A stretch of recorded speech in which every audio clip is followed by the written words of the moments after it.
Do, do, do, do, do. The voting system explained with scissors.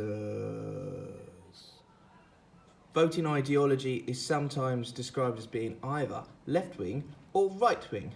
On the left, you have the Reds. Power to the people. We think taxes should be higher for the rich. Pay for more things for the poor. On the right, you have the Blues. Taxes should be lower. The rich people shouldn't be punished because the poor people are poor. And then you've got the weird ones in between, the sort of yellowy green ones. Hello. Britain has a voting system called first past the post. How it works. Britain is divided up into different constituencies.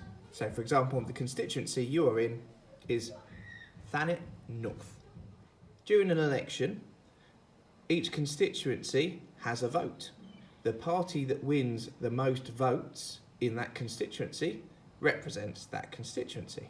So, this one, Blues have won the most. So, Blues get to represent it. In this one, Reds have won the most. So, Reds get to represent it. In this one, Yellowy Greens have won the most. So, Yellowy Greens get to represent it. In this one, Blues have won the most. Blues get to represent it. In this one, Blues have won the most. Blues get to represent it. In this one, Blues have won the most. So, you guessed it, Blues get to represent it. The UK Parliament then looks like this, with one side with lots of representatives in Parliament and the other side with not so many. If a new law is introduced in this system, we have 4 votes for the law and 2 against the law.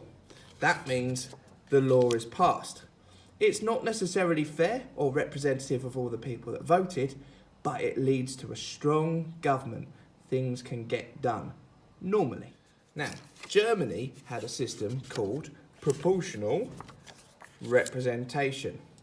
And what proportional representation means is the country isn't divided up. The lines are just because the pen's gone through. Sorry about that, guys. So it's not divided up. So when there's a vote, people just have a vote for who they want to vote for.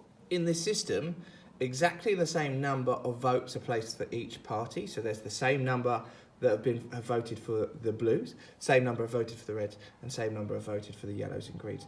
However, what they do is they work out the percentage of Blues, the percentage of Reds, and the percentage for Yellows and Greens, and then they return that number to the German Parliament. So instead of someone representing them, they work out the exact percentage, and that percentage represents that party in the Reichstag. It's much more fair, but it leads to a situation like this. So although there are more Blues, if the Reds and the Yellow Greens add together, there's far more than them. So if a new law is introduced, in this situation, we would have 10 votes for from the Blues and then 12 votes against from the Reds and the Yellow and Greens combined. Whoop. So what that means is if the Blues introduce a law, if the others don't agree with it, a law is not passed. The Blues like to lower tax. These guys might want to increase tax.